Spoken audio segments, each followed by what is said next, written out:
Bueno, estem en un lloc molt reconeixible del Port de Sagunt. Jo crec que és, des del punt de vista històric, el centre del Port de Sagunt, amb l'església de Begoña, amb tota l'àrea del museu industrial, de la nau de tallers, en les proximitats del recinte portuari i en concret en la plaça de l'Albereda, no? Un lloc que tot el món coneix. Avui en dia, este solar on ens trobem és una espècie de pàrquing, no? Un pàrquing irregular que molta gent aprofita davant de la falta d'espais per aparcar en aquesta zona, especialment els dies de mercat, no? Però el que molta gent no sap és que en realitat es tracta d'un solar on es pot construir una quantitat important de vivendes, és a dir, uns blocs amb un ús residencial i un ús hoteler. Això és tal com està ara. Des de Compromís ja fa anys que estem proposant que aquest espai estiga lliure de construcció, cosa que no és fàcil. La solució passa, evidentment, per comprar el solar. I aquesta és la nostra proposta. No és la primera volta que fem, però ho tornem a dir.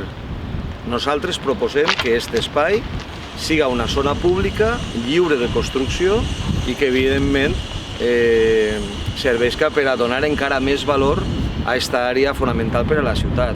Hem de pensar que el conjunt, amb la plaça, l'església de Begoña, tot el conjunt de la gerència, el museu industrial, el forn alt i tot el recinte firal, la nau i tot el moll nord, no? Que en el conveni amb l'autoritat portuària anem a deixar lliure, constitueixen, sense cap mena de dubte, la part més emblemàtica del Port de Sagunt i una de les més importants de la nostra ciutat. Aquest és un objectiu.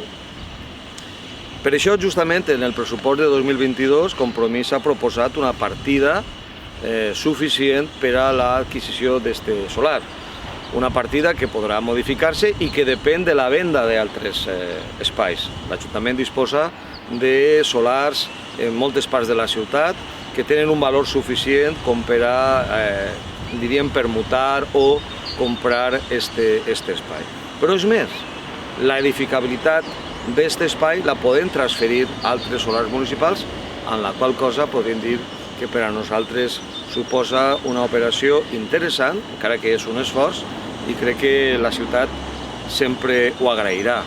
No crec que siga difícil imaginar l'impacte que produiria la construcció d'un edifici en aquest triangle de cotxes aparcats que està degradat i que pot ser una ampliació de la plaça de l'Albereda i donar-li més força encara a aquest interessant i preciós espai del Port de Sagunt.